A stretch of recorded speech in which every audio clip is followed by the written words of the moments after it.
Assalamualaikum warahmatullahi wabarakatuh. Apa kabarnya kalian hari ini? Mudah-mudahan kalian tetap dalam keadaan sehat walafiat. Alhamdulillah, Bu Ocha bisa kembali memberikan video pembelajaran muatan bahasa Indonesia untuk kalian. Walaupun kalian belum belajar di sekolah, tetapi Bu Ocha berharap kalian tetap semangat belajar di rumah.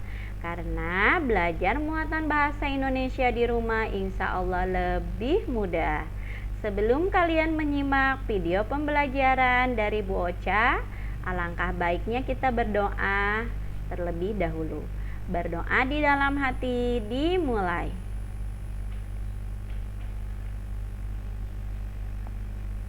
Berdoa selesai. Baiklah, kalau begitu kalian siapkan buku paket tema 8, buku tulis dan perlengkapan alat tulisnya ya. Ingat, simak baik-baik video pembelajaran dari awal hingga akhir. Dan kerjakanlah tugas sesuai dengan arahan dari video pembelajaran Bu Ocha. Pada kesempatan kali ini, Bu Ocha akan menjelaskan tema 8, subtema 2 dan 3 dengan kompetensi dasarnya yaitu menguraikan urutan peristiwa atau tindakan yang terdapat pada teks non-fiksi. Tujuan pembelajarannya yakni melalui kegiatan mengamati dan berdiskusi, siswa mampu menyebutkan peristiwa-peristiwa atau tindakan pada teks non-fiksi dengan benar. Pembahasan materinya: 1. Menyebutkan peristiwa-peristiwa pada bacaan non-fiksi. 2. Mengidentifikasi peristiwa pada bacaan tersebut. Nah, pada video sebelumnya, Bu Ocha sudah membahas tentang pengertian teks non-fiksi. Coba kalian ingat-ingat, apa sih teks non-fiksi itu? Betul sekali. Teks non-fiksi adalah karya tulis yang dibuat berdasarkan fakta, pengalaman objektif, penelitian atau analisis dari suatu masalah. Pada teks non-fiksi ini, kita bisa mengidentifikasinya. Tujuannya adalah untuk menemukan informasi penting dalam teks ya. Nah, informasi itu adalah sekumpulan fakta yang menggambarkan sebuah peristiwa atau kejadian tertentu. Dalam teks non-fiksi, informasi penting merupakan inti fakta yang ingin disampaikan penulis dari teks itu. Informasi dalam teks tersebut ada yang tersurat atau sudah tertulis dalam teks dan ada juga yang tersirat atau perlu dipahami lebih lanjut oleh pembaca.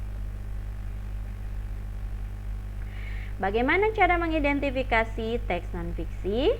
Cara mengidentifikasi teks non-fiksi yaitu 1. Membaca teks dengan seksama dan memahami makna setiap kalimat pada teks. Kita bisa membacanya 2-3 kali agar lebih paham. 2. Mencari kalimat utama. Ingat ya, kalimat utama itu hanya ada satu dalam sebuah paragraf. Letaknya ada yang di awal atau di akhir paragraf. Yang ketiga, menentukan ide pokok atau gagasan pokok dari teks. Kita bisa menandai kalimat yang mengandung kata kunci.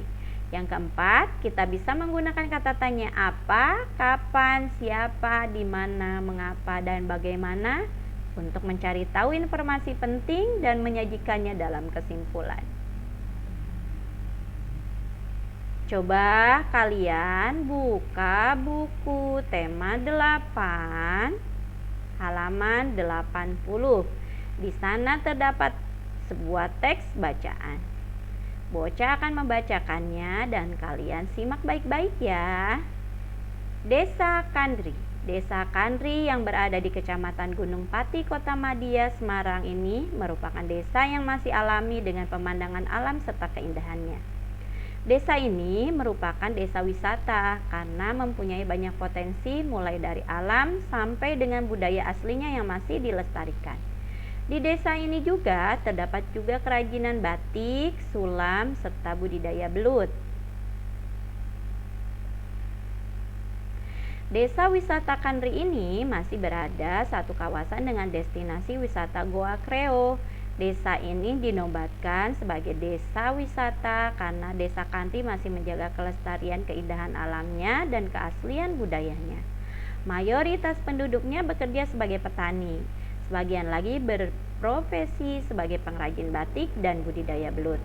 Setiap tahunnya, Desa Wisata Kanri memiliki agenda khusus untuk melestarikan budaya yang ada. Misalnya, pementasan kesenian wayang kulit, wayang suket, ketoprak, jatlan, dan kesenian lesung. Selain itu, ada juga kirab sesaji Rewanda yang menjadi daya tarik wisatawan. Desa Kanri pun mengembangkan potensi sumber daya manusia dan alamnya dengan memproduksi berbagai olahan makanan sebagai oleh-oleh. Desa wisata Kanri pun mengembangkan potensi alam yang ada dengan mendirikan spot-spot wisata seperti spot gubuk uwit, spot foto di atas awan, dan foto balon udara. Nah, tadi teks bacaan Desa Kanri terdapat berapa paragraf? Ayo. Betul sekali. Ternyata pada teks tersebut terdapat 4 paragraf. Coba perhatikan kembali ya paragraf pertamanya.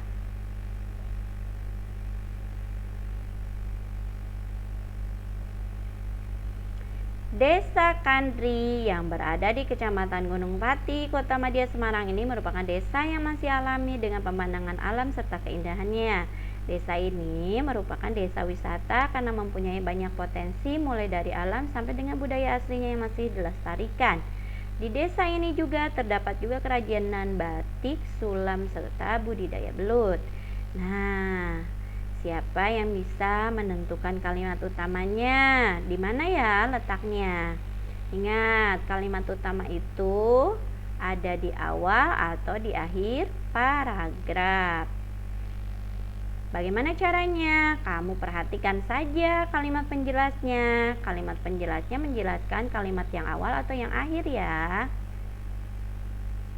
Sudah ketemu kalimat utamanya? Oke, kalau begitu kita samakan. Kalimat utama pada paragraf pertama dari teks bacaan Desa Kanri adalah Desa Kanri yang berada di Kecamatan Gunung Pati, Kota Madya, Semarang ini merupakan desa yang masih alami dengan pemandangan alam serta keindahannya. Jadi, kalimat utamanya itu ada di awal paragraf. Nah, paragraf ini bisa disebut juga paragraf deduktif karena kalimat utamanya terdapat di awal paragraf. Apa ide pokoknya? Ide pokok paragraf pertama ini tentang Desa Kanri merupakan desa yang masih alami dengan pemandangan alam dan keindahannya. Untuk informasi lebih pentingnya lagi, kalian bisa menggunakan rumus 5W plus 1H. Dengan menggunakan kata tanya tersebut, kalian bisa mengetahui informasi penting yang terdapat pada teks bacaan Desa Kanri ya. Bagaimana? Sampai di sini sudah pahamkah? Mudah-mudahan kalian paham ya. Kalau kalian sudah paham, Bu Ocha akan memberikan tugas evaluasi.